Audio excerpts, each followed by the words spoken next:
चाहे गरीब का लड़का हो, सबको गुरुकुल भेजा जाता था।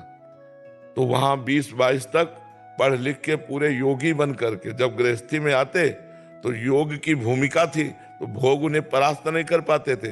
20-25 वर्ष भोग में रहे, फिर योग में जाके परमात्मा प्राप्ति कर लेते थे।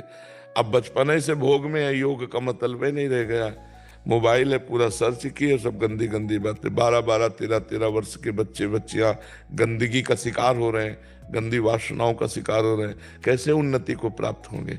न लौकिक उन्नति लायक रह जाते हैं, ना अलौकिक पारलौकिक। तो इसलिए नाम जप करो और सत्संग सुनो, और गंदी बात जब करने का मन करे तो सोचो मैं नहीं करूंगा। मन परेशान करने टहलने लगो, सत्संग सुनने, जोर जोर पुकारने राधा राधा राधा, आपको लाभ मिलेगा। बहुत ठीक से चलो, ठीक है।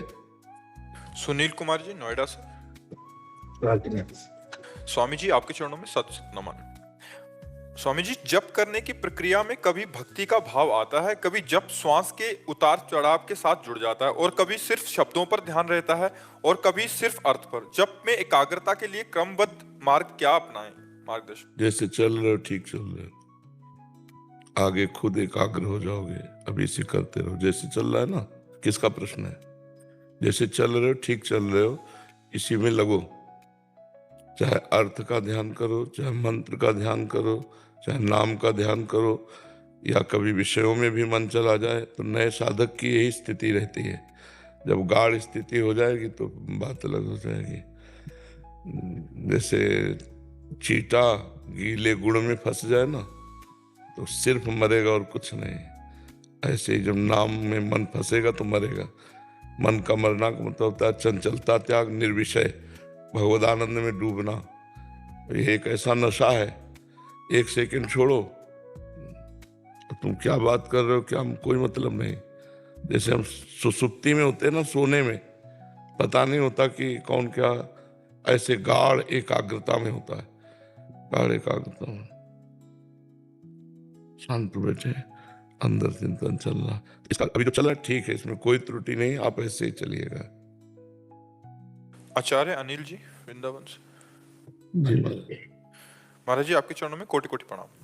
महाराज जी, मेरी जिज्ञासा है कि प्रभु की विशुद्ध प्रेमा भक्ति के लक्षण क्या हैं, और क्या प्रभु की भक्ति करते करते किस स्थिति में आचार विचार गौड़ हो जाते हैं?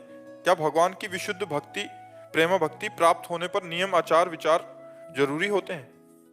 वो तो स्वभाव बन जाता है उसका, जो साधन काल में किया जाता है वो स्वभाव बन जाता है। पहला प्रश्न क्या है? महाराज जी, विशुद्ध भक्ति के लक्षण क्या है? विशुद्ध भक्ति का देवर्षि नारद जी वर्णन करते हैं। तदर्पिता अखिलाचारिता तद्विस्मरणेन परम व्याकुलते थे। जितने भी आचरण हैं वो तदर्पिता भगवान के अर्पित हो। श्री कृष्ण अनुकूलेन प्रतिकूलस्य विसर्जनम। आराध्य देव भगवान श्री कृष्ण के अनुकूल हो, प्रतिकूलता का त्याग हो। भगवत विमुख भगवत प्रतिकूल एक भी आचरण नहीं होने चाहिए। समस्त आचरण श्री कृष्ण के अनुकूल होने चाहिए। तदर्पिता अखिलाचारिता, और वो सब आचरण वो सब कर्म भगवान को समर्पित होने चाहिए। ये तो कर्म परंपरा, लेकिन निरंतर इसमें स्मरण भी चलता रहे। महामनुष्मर युद्ध जैसे तो निरंतर स्मरण चलता रहे। और अगर जरा भी मिनट भर के लिए वो भगवान को ऐसा लगा भूल गए क्या, तो जैसे मछली को जल से बाहर निकालो तो तड़पने लगती है, ऐसे वो तड़पने लगता है। तद विस्मरण परम व्याकुलती, विस्मरण मात्र होने से परम व्याकुलता होती है। त्रिभुवन की राजलक्ष्मी देने पर भी जो आधे पल के लिए अपने प्रभु का स्मरण ना छोड़े, वो महाभागवत। दूसरी बात, हमारा सदैव मन विषयों की तरफ जाता रहता है। संसार प्रिय लगता है, भगवान अपरिचित से लगते हैं। संसार की प्रियता को काट करके और भगवान की प्रियता प्रकट करे, भगवान की कथा में सामर्थ है। रत्नावती जी एकदम संसारिक रानी थी, और दासी के मुख से बिहारी जी की चर्चा, गोविंद चर्चा सुनकर महाभागवत बन गई। मथुरा की ब्राह्मण पत्नियां प्रमाण है कि केवल कथा मात्र से भगवत प्रेम को, भगवत साक्षात्कार को प्राप्त किया। पहला है अपने समस्त कर्म भगवान श्री कृष्ण के अनुकूल हो, प्रतिकूलता का त्याग हो। दूसरा है इतना स्मरण में तन्मय रहो कि थोड़ा सा भी विस्मरण होने पर परम व्याकुलता आ जाए। तीसरा, भगवान की कथा सुनने में और भगवान की चर्चा करने में अत्यंत अनुराग हो। कथा सुनते सुनते या कहते कहते जब ये स्थिति आ जाए, गदगद कंठ नयन बहा नीरा, आंखों से आंसू बहने लगे, कंठ गदगद हो गया, अब कुछ बोलने की हिम्मत नहीं रह गई, ये कथा का फल मिल रहा है उसको। छिन छिन रुदन करंत, छिन गावत आनंद भरी, छिन छिन हार हसंत, ये जो कृपा जीवन। वो अपने प्रभु की लीलाओं का चिंतन करके गाकर कभी रुदन करता है, कभी वो शांत हो जाता है, कभी वो नाचने लगता है, कभी वो गाने लगता है। उसकी लोक लज्जा और वेद रीति इसके ऊपर स्थिति होती है प्रेमी की। वेदान्न प्रसन्नस्ति सा केवलम अवचिन्न अनुरागम लभते। तो तीसरा, भगवान की कथा में अत्यंत अनुराग होना। बावरो सो रस में फिरे खोजत नेह की बात। अपने प्रेमी प्रभु की बात सुनने को मिलेगी, ऐसे बावरा सा घूमता, कहाँ है भगवान की चर्चा हो, कहाँ सत्संग होता है, ये उसकी भूख रहेगी। चौथा, अपने प्यारे के श्रीअंग सेवा की भावना होना। प्रेम प्राप्त करने के लिए अपने प्रभु के श्रीअंग से, तो हम प्रभु की प्रतिमा विराजमान करें या प्रभु की छवि विराजमान करें, और मंगला से लेकर शयन तक हमसे जितना बन सके हम प्रभु की सेवा करें। बिना भोग लगाए पानी भी न पिए। भगवान को, अपने इष्ट को जो भोग लगाए वही पावे। पांचवी बात, अपने प्रीतम के जो लीला विहार स्थलियां हैं, बड़े भाग्यशाली हैं जो उनमें वास करने को पाते हैं, और जिनको वास करने का सौभाग्य नहीं मिला वो उसका रोज चिंतन करें। जैसे वृंदावन की परिक्रमा, बिहारी जी के दर्शन, सत्संग, तो ये सब दिमाग में भर ले जाए और बाहर इसका चिंतन करे। वृंदावन रोज आवे भावना से, रोज वृंदावन की परिक्रमा लगावे, रोज वृंदावन के संतों का दर्शन करे, बिहारी जी के दर्शन करे, यमुना जी का दर्शन करे। तो धाम चिंतन, लीला स्थलियों का चिंतन, ये उसके हृदय में प्रेम अंकुरण उदय करता है। अब सावधानी की बात, कम बोलना, मृदु उचित सत्य भगवत संबंध से युक्त बोलना, ये मौन से भी ज्यादा श्रेष्ठ है। उचित भाषण मौन से भी ज्यादा श्रेष्ठ है।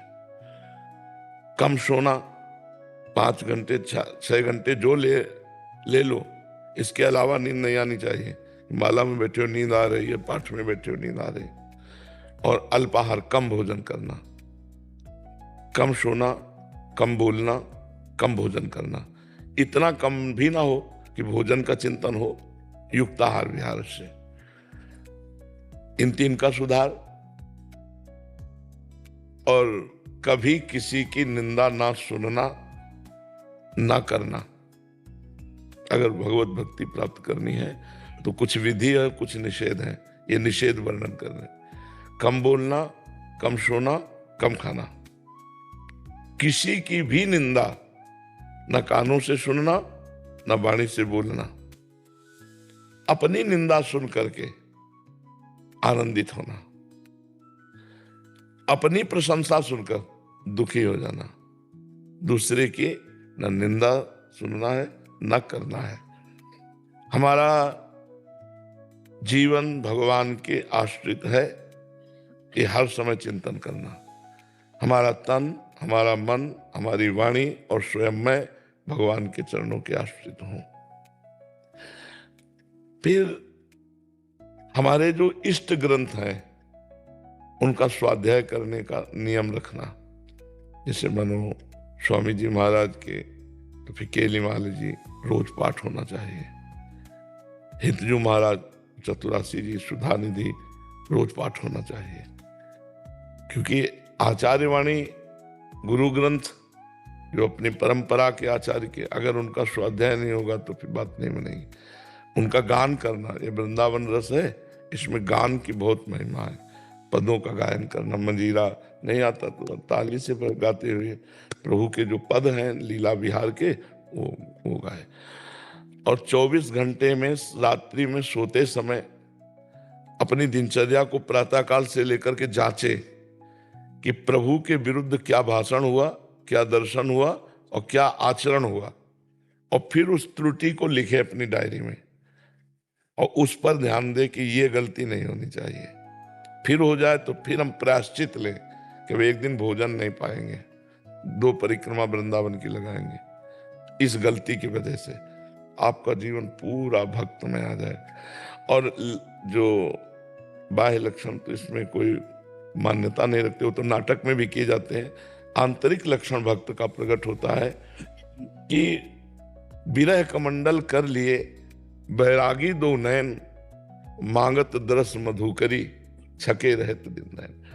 अंदर से ऐसा विराग्नि पैदा हो गई कि संसार अच्छा नहीं लगता है, नेत्र कहीं टिक नहीं रहे, मन जो है वो व्याकुल है, कब देखूं दरस बिन दुख न लागे नैन, जब से तुम बिछुरे पिए प्यारे कबो न पायो चैन, दरस बिन दुख न लागे। विरह कमंडल कर लिए बैरागी 2 नयन, मांगत दरस मधुकरी छके रहत दिन नैन। रूप छके घूमत रहे तनको तनिक न भान, नारायण दृग जल बहे यह है प्रेम पहचान। पी मूर्ति नयनन बसय तेहि रस रहाय समाय, ये लक्षण सुनि प्रेम के और न कछु सुहाय, और न कछु सुहाय फिरे अपने रस मातो, कुटुम देहते जाए छूट सभी विधि नातो, जहाँ जहाँ पी की बात सुने खोजत तिन गैनन, हित ध्रुव छिन छिन ले प्रेम जल भरी भरी नैनन। प्रिया प्रीतम की रूप माधुरी ऐसी नशा चढ़ा कि अब कुछ नहीं सुहाए, देह कुटुम ते जाए छूट सभी विधि नातो, बल हा कृष्ण हा प्रिया, हा कृष्ण हा प्रिया ऐसे हृदय में उठने लगे, जान ले कि भगवान का प्रेम आ गया है। वैष्णव जनों के अपराध से बचे, निरंतर नाम जपने का अभ्यास करे, और जितनी चर्चा की इसको दोबारा सुन करके अपने दिमाग में धारण कर ले, पक्का वो महाप्रेमी भागवत बन जाएगा, पक्का महाप्रेमी भागवत बन जाएगा। राजू सैनी जी इंदौर से। महाराज जी आपके चरणों में कोटि कोटि प्रणाम। महाराज जी हमारा मार्गदर्शन करें कि आत्मा तो परमात्मा स्वरूप है, वह निर्लेप है, नित्य शुद्ध अजर अमर अविनाशी चैतन्यमय है, और मन तो शरीर छूटने के साथ यहीं मर जाता है। नहीं नहीं नहीं, किसने कहा? किस ग्रंथ में लिखा है? किस ग्रंथ में लिखा है? मनमानी थोड़ी बोल सकते हो। किस ग्रंथ में लिखा है कि मन यही मर जाता है, यही रह जाता है? सारा खेल मन ही का तो है। आत्मा चिदानंद अविनाशी है, वो कोई और नहीं आप हो। अपने को भूलकर मन में तदात्म करके, देह में तदात्म करके विचरण कर रहे हो तो दुर्गति भोगनी पड़ेगी। अजन्मा होने पर भी जन्म का दुख होगा, अविनाशी होने पर भी मरने का दुख होगा, आप काम होने पर भी कामनाओं से जलोगे। समझ में आ रहा है? मन थोड़ी मरता है, ये मन का मतलब होता है सूक्ष्म शरीर। स्थूल शरीर ये ढांचा छूट जाता है। और जैसे आप शयन किए ना सुसुप्ति में, तो स्थूल शरीर तो पड़ा रहता है, आपको ज्ञान नहीं रहता, लेकिन स्वप्न में आपका एक शरीर और होता है ना, जिसमें हम दुख सुख स्वप्न में देखते हैं, और ये स्थूल शरीर तो पड़ा रहता है। तो हमें दुख सुख होता है ना स्वप्न में, जब हम जगते तब वो मिथ्या होता है, लेकिन उस समय तो अगर कोई चाकू मार रहा है तो मार रहा है। जो सपने सिर काटे कोई, बिन जागे दुख दूर ना होए। उस समय तो दुख हो रहा था ना, तो क्या दुख था, क्या सुख था, क्या ना होने पर भी हो रहा था। ऐसे ही ये शरीर यहां छूट जाता है। मन, बुद्धि, चित्त, अहंकार, 5 ज्ञानेंद्रियां, 5 कर्मेंद्रियां, त्रिगुणमयी माया के द्वारा जितने किए हुए कर्म प्रपंच हैं, उन सबको लेकर नरक या स्वर्ग जाता है, वहां अपने कर्मों का फल भोगता है। फिर शेष बचे हुए कर्म प्रारब्ध बनकर पुनः उसको देह प्राप्त होती है। मृत्यु लोक में 84 लाख योनियों में कर्म के अनुसार जिस योनि में भेजा गया, फिर ये चक्र चल रहा है। पुनरपि जननम पुनरपि मरणम पुनरपि जननी जठरे शयनम। इसी को मिटाने के लिए हमें मानव देह मिला है। हम डट कर भजन करें, भगवान का चिंतन करें, तो हम इस माया चक्र को नष्ट कर सकते हैं, अन्यथा नहीं। दैवी हिर्षा गुणमयी मम माया दुरत्या, मामेव ये प्रपद्यन्ते माया में ताम तरंचते। ये गुणमयी माया ऐसे तरी नहीं जा सकती जब तक भगवान की शरण में, गुरु की शरण में होकर उनके द्वारा दी हुई उपासना में रात दिन नहीं लगाओगे, रात दिन भजन करो, तब तक ऐसे माया को खिलवाड़ करोगे, 2-4 माला घुमा लोगे तो माया से मुक्त हो जाओगे। तुम भगवान के तो माया भी भगवान की। मम माया दुरत्यया ममैवांशो, तू मेरा अंश है, हमारे लिए कह रहे, तो माया को क्या करे ममे, तो वो कोई दूसरे की माया नहीं, भगवान की प्रचंड माया है। भगवान का भजन करने से ही वो मुक्त कर देगी, माया मुक्त हो जाओगे। समझ पा रहे हो क्या कहना चाहते थे? ये कहना चाहता गुरुदेव कि मन कोई ऑर्गन नहीं है जो मतलब वो तो शरीर के साथ है। शरीर नहीं नहीं नहीं नहीं नहीं नहीं नहीं नहीं, बहुत गलत चिंतन है गैर। हाँ, मन में आत्मा का तदात्म हो गया है, अब जहां जाएगा मन साथ लेके जाएगा। इसी को मन को मार दे तभी तो महात्मा। मन मारिया तन बस में कीन्हा हुआ भरम सब दूर, बाहर से कछ दिखत नहीं अंदर चमके नूर, आपो त्याग जगत में बैठे नहीं किसी से काम, उनमें तो कछु अंतर नहीं संत कहो चाहे राम। वो भगवत स्वरूप हो गए जिन्होंने मन मारिया। हाँ, मन अभी तो पूरा जिंदा है वो, ऐसे मन नहीं मरता। भजन के बिना खूब डट के भजन करो, नाम जप करो, संतों का संग करो, शास्त्र स्वाध्याय करो, परोपकार करो, इसी से आनंद की अनुभूति होगी। सत्येंद्र जी प्रयागराज। महाराज जी आपके चरणों में कोटि कोटि प्रणाम। महाराज जी, कामना एवं यश कीर्ति रहित होने का सर्वोत्तम उपाय क्या है? शरणागति, भगवान की शरण में, क्योंकि कामनाएं बिना संतोष के नष्ट नहीं होती। बिना संतोष न काम नशाही, अछत काम सुख सपन्यों नहीं। कामनाएं बिना संतोष के नष्ट नहीं होती, और संतोष बिना विवेक के नहीं होता, और विवेक बिना सत्संग के नहीं होता, और सत्संग बिना भगवान की कृपा के नहीं मिलता। मूल आया ना भगवान, बिन सत्संग विवेक न होई, और राम कृपा बिन सुलभ न सोई। भगवान की कृपा से सत्संग, सत्संग की कृपा से विवेक, और विवेक की कृपा से संतोष, संतोष से सारी कामनाओं का नाश। दूसरी बात, यश कीर्ति किसकी? क्या है तुम्हारे पास जिसकी तुम यश कीर्ति चाहते हो? न तुम्हारा शरीर है, न तुम्हारी बुद्धि है, न तुम्हारा धन वैभव है, भगवान ने तुम्हें दिया है, तो तुम किसका यश कीर्ति? भगवान की यश कीर्ति गाओ, भगवान की जय जयकार करो, तो तुम्हारा अपने आप नाम होने लगेगा। अगर अपना ऐसे चाहोगे तो नष्ट हो जाओगे। ये यश कीर्ति फंसा के नष्ट कर देगी।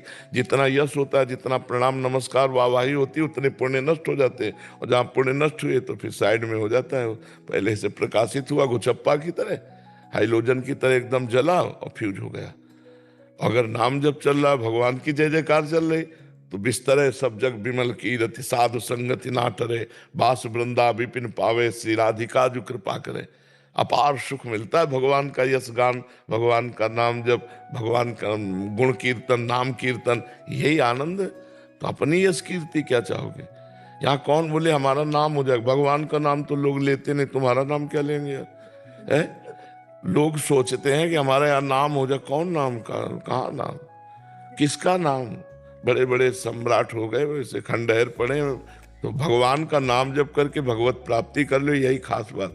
लोग इतने अज्ञानी तक, एक पंखा देते हैं ना तो पूरा परिचय लिख देते उसमें, नाम पूरा, मोबाइल नंबर पूरा, मतलब।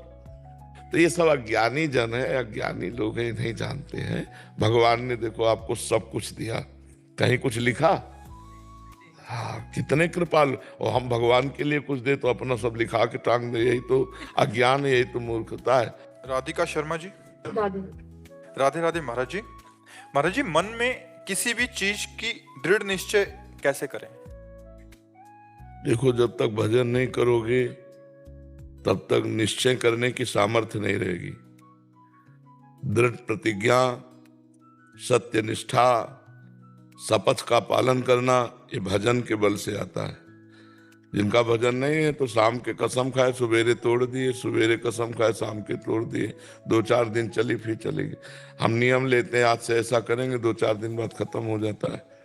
पहले हमें खूब नाम जप करना चाहिए, उठते बैठते चलते फिरते खाते पीते सोते जागते नाम जप करोगे तब तुम्हारे हृदय में बल आएगा, और उस बल के द्वारा आप फिर नियम ले सकते हैं। कोई भी नियम ले वो तभी निर्वाह होगा जब आपके अंदर बल होगा। आज से मैं ये नहीं करूंगा, फिर वो निर्वाह हो जाएगा। अगर भजन नहीं है, नाम जप नहीं है, तो एक कसम खाते रहो करते रहो। आप देख लो अपने जीवन में, सब लोग 4 दिन नियम चलता है फिर टूट जाता है। अगर किसी का नियम ठीक चल रहा है तो किसी संत की कृपा है और वो भजन कर रहा है, अन्यथा नहीं। वो फिर ड्रामा हो सकता है, नाटक हो सकता है नियम का।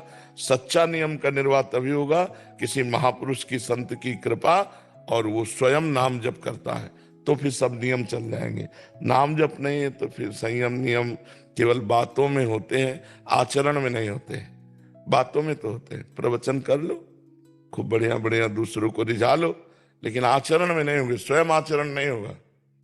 लेकिन सच्चाई से अगर चलना है, कोई नियम लेना है, तो उसके लिए पहले भगवान का भजन, भगवान का आश्रय, तब कोई भी प्रण तभी पूरा होता है।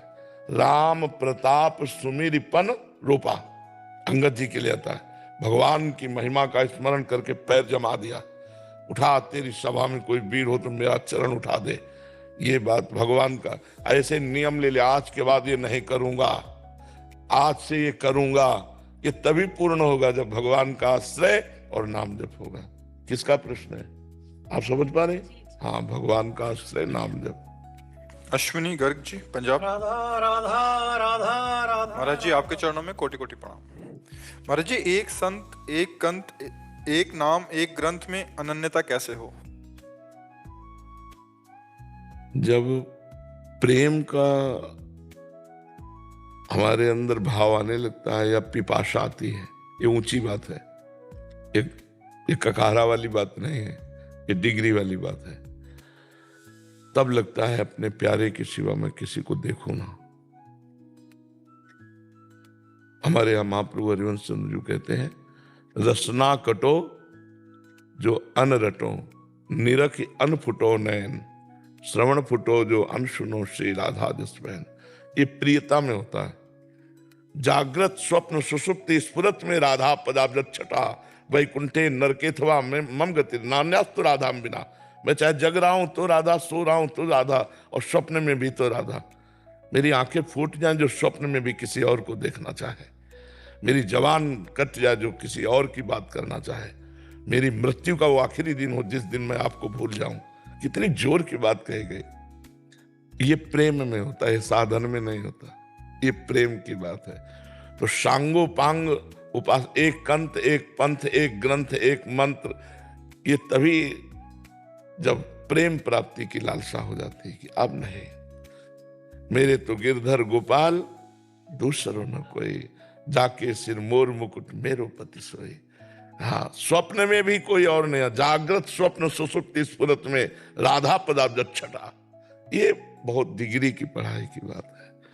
हमें लगता है पहले हमारा ये लक्ष्य होना चाहिए कि संसार का चिंतन छूटे और भगवान का चिंतन बने। कभी देवी जी आ रहे हैं ध्यान में, कभी शिव जी आ रहे हैं, कभी राम जी आ रहे हैं, कभी कृष्ण जी आ रहे हैं, आने दो, संसार तो छूटा। कभी राम राम जप रहे हैं, कभी शिव शिव जप रहे हैं, कभी कृष्ण कृष्ण जप रहे हैं, तो संसार तो छूटा। आगे जब बढ़ोगे तब वो प्रेम की बात आएगी। ये करने से नहीं होता, ये होने से होता है। प्रेम बहुत ऊंचाई की। प्रेम गलियत सांकरी तामे दो न समाये। प्रेम में दो नहीं समाते, प्रेम गली सांकरी में अकेला ही होता है, 2-4 लेके नहीं चला जा सकता। तो राम तो फिर राम, कृष्ण तो फिर कृष्ण, राधा फिर राधा। पर वो ऊंचाई की बात है, सबकी समझ में नहीं आएगी, इसलिए हम सबको छूट देते हैं। पहले संसार का चिंतन छोड़ो, भगवान का चिंतन पकड़ो। जो चिंतन बने, मान थोड़ी देर राम राम काफी, कृष्ण कृष्ण काफी, शिव शिव का, तो है तो भगवान ही। हमारा संसार का चिंतन तो छूट रहा है, हमारा मंगल तो हो रहा है। इसके बाद प्रेम की बात अलग आती है। समझ रहे आप? अरे प्रेम हो कैसे जाए, करने से तो होता नहीं, तो कैसे होगा? अरे भगवान से रोने से। गोस्वामी तुलसीदास जी, कबीरदास जी, रहीमदास जी, बड़े बड़े संत महापुरुष एक बात कहते हैं, अगर श्वास श्वास में नाम जब चल रहा है तो दुविधा रहा है न कोई। श्वासा श्वासा नाम जप पे दुविधा रहा है न कोई। अब जैसे नाम जप कर रहे हैं तो अभी प्रेम थोड़ी होगा। करते करते जब होगा तो नाम जप करना नहीं पड़ेगा, होने लगेगा। फिर नाम जप होता है, करना नहीं पड़ता, और जब होता है तब प्रेम आ जाता है। तो हमें नाम जप तो करना पड़ेगा। ये जो कि एक कंठ, एक पंथ, एक ग्रंथ, एक मंत्र, इसमें हमारी आसक्ति हो जाए, ये प्रेम में होगी। और ये प्रेम प्रकट करने के लिए भजन नसेनी प्रेम की, जैसे हम सीढ़ी पर चढ़ के छत में जाते हैं तो प्रेम रूपी ऊंचाई पर चढ़ने के लिए भजन सर्वोपरि है। भगवान का नाम, भगवान का गुण कीर्तन, भगवान की सेवा, भगवान के प्रेमी भक्तों का संग, इसी से भगवान से। और जब प्रेम होता है तो अनन्यता आ जाती है, फिर दूसरा नहीं, मेरे तो गिरधर गोपाल दूसरो न कोई, ये अनन्यता आ जाती है। तो नाम जप तो करना ही पड़ेगा।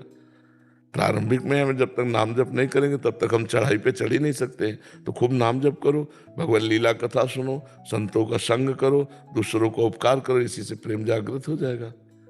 ठीक है, पर यह क्रिया प्रेम के लिए नहीं हुई, ये क्रिया हुई अनर्थों की निवृत्ति के लिए, कि हम बिना किए कुछ रह नहीं सकते, बिना किए रह नहीं सकते। तो अगर हम सत्क्रिया नहीं करेंगे तो गंदी क्रिया होगी, तो प्रेम क्या नरक जाएंगे। तो हम सत्क्रिया के बल से असत्क्रिया का त्याग कर दिया। जो ये असत्क्रिया का त्याग हुआ तो प्रेम अंदर जो हृदय में है वो प्रकाशित हो गया। जैसे हम बहुत सुंदर सरोवर में गए, प्यास भी लगी, लेकिन ऊपर उसकी हरी हरी काई है। अब उसको ऐसे हटा दें हम तो निर्मल जल है, अगर दूर से देख के ऐसे चले आवे तो प्यास नहीं बुझेगी। तो वो जो हटाना है, प्रेम किसी क्रिया से नहीं उत्पन्न हुआ, पानी तो पहले से था, उसको हटाना, ऊपर का ये जो मायाकृत शेवार लग गया है, काई लग गई है, ये हटाना है। नाम जप करना, सत्संग करना, साधु सेवा, समाज सेवा, परोपकार, इसके द्वारा हमारा मायामल हट जाएगा। जो हटा से प्रेम तो पहले से था, वो प्रकाशित हो गया। समझ पा रहे आप गुरुदेव जी? ऐसे ना आप बोलते हैं राधा नाम लिखो जी, जब तो लिखता हूँ, लिखा नहीं जाता मेरे से। क्योंकि मन के बिना लिख नहीं सकते। लिखो, अब हमारे सामने लिखो अंदर। आपके माथे पे, हृदय पे लिख सकता हूँ? हाँ, देखो देखो, आपको लिखना आया, पर टिके रहना पड़ेगा इसमें। टिकता नहीं भर। आप लिख दो मेरे माथे पे, हृदय पे, तो थोड़ा पक्का हो जाए। मैंने कोशिश तो करता हूँ, पर लिखा हुआ तो सोच लेता हूँ, पर लिखा नहीं जाता मेरे से जी। आप लिख दीजिए, ऐसे लिखिए दिल पे, माथे पे, आज्ञा चक्कर पे, कि वो पक्का चप जाए। अभी कैसे, कोई पेन से तो लिखा नहीं। ऊर्जा से लिख दीजिए महाराज, ऊर्जा से। आपकी ऊर्जा बड़ी शक्तिशाली। ये जो वचनों से हम बोल रहे हैं ना, जैसे हम कह रहे हैं लिखो, आप इसे मान लो, तो आपको अभी देखो लिख रहा हूं, अभी देखो राधा नाम दिखाई दे रहा कि नहीं दिखाई दे रहा। तो बस अब ज्यादा देर इसमें टिकने के लिए हमें बार बार अभ्यास करना पड़ेगा। बार बार मन जाएगा अलग, हमको बार बार इसी में घसीट के लाना है। तो हम उबे ना, 1 मिनट 2 मिनट लगा, फिर थोड़ा मन को सहयोग दे दिया, ऐसे जब फिर उसको लाए धीरे से घसीट के। तो अगर हम थोड़ा थोड़ा इसका अभ्यास दिलाएंगे तो ये धीरे धीरे एकाग्र होने लगेगा। अभ्यास करते रहिए, उबिएगा नहीं, घबराइएगा नहीं, उकताइएगा नहीं, धैर्य पूर्वक धीरे धीरे धीरे धीरे। शैली जी हिमाचल प्रदेश से। महाराज जी, नाम दीक्षा लेने के बाद गुरुदेव के कहे अनुसार नाम का ध्यान और सिमरन कर रही हूँ, परंतु जैसे कि आप अपने सत्संगों में फरमाते हैं कि नाम ध्यान और सिमरन से आनंद प्राप्त होता है, पर मेरे साथ ये अवस्था हमेशा नहीं बनी रहती। मेरा सिमरन भी टूट जाता है। मैं ज्यादा से ज्यादा अंतर्मुख होकर आनंदित नाम ध्यान अवस्था में रहना चाहती हूँ। गुरुजी, इसके लिए मैं क्या करूँ? हाँ ठीक है, अभ्यास, यही अभ्यास, जो नाम का अभ्यास है, यही आपको वहां परिपक्व अवस्था में पहुंचा देगा। बस कार्य करना सीखो। बिना कार्य के बैठ करके भजन करने की बात गृहस्थी में ठीक नहीं है। बर्तन मांज रहे, राधा, रोटी बना रहे, राधा, झाड़ू लगा रहे, राधा राधा, कपड़े धो रहे, राधा राधा। जल्दीबाजी मत करो, आराम आराम से, क्योंकि दिन भर कार्य में लगाए रखो शरीर को। बहुत आनंद मिलता है, बहुत आनंद। ये हम अनुभव की बात करते हैं। बर्तन मांज रहे अगर अंदर, राधा राधा, बढ़िया स्वच्छ बर्तन, क्योंकि धैर्य है, एकाग्रता है, पवित्रता है। तो हम बैठ करके साधना नहीं, क्रियारत होकर साधना करो। गृहस्थी में क्रियारत साधना है। ऑफिस जा रहे हैं, रास्ते भर में राधा राधा राधा, ऑफिस के काम में बैठे तो भगवत सेवा की भावना से, फिर अवसर मिला तो राधा राधा राधा राधा। गृहस्थी व्यवहार, भगवान अध्यात्म, दोनों को साथ लेकर चला जा और दोनों की पूर्ति हो जाएगी। ऐसा नहीं है कि भजन नहीं हो सकता है। तो हम निरंतरता में, जहाँ छूटता है वहां देखे कहाँ छूटता है। जैसे अपने देखा कि 2-3 जगह है जहाँ भजन छूट जाता है। किसी से बात करो तो भजन में विक्षेप पड़ जाएगा, या भोजन पा रहे हैं तो पड़ जाएगा, या कहीं हमको शीघ्रता पूर्वक कोई कार्य करना है तो उसमें छूट जाएगा। तो इन बातों की जगह हमें थोड़ा ध्यान देना है, हमें थोड़ा एकाग्र रहना है कि हमारा भजन न छूटे। तो राधा राधा राधा, तो हम अगर 5 मिनट में भी एक बार राधा बोल दिया तो हमारा भजन का तार चल रहा है। संसार के कार्य ऐसे हैं जिनको करना ही होता है, और उनमें एकाग्रता नहीं रखोगे तो कार्य नहीं हो पाएंगे। तो हम एकाग्रता के साथ भजन करते जाएं और वो संसार का कार्य भी हो जाए। ऐसा नहीं कि भजन नहीं हो सकता, निश्चित होगा। और अभ्यास और बढ़ाइए। अभी क्या है, दीर्घ काल तक नाम जप करने पर हमारे पाप नष्ट होते हैं, अंतःकरण की मलिनता नष्ट होती है, हमारी दुर्वासनाएं भस्म होती, तब आनंद आता है। अभी धैर्य रखो, धीरे धीरे बढ़ते जाओ, भजन को बढ़ाते जाओ, तो आगे आनंद का ही समुद्र है। वो कोई बूंद थोड़ी है, जो आनंद सिंधु सुख राशि, आनंद समुद्र है।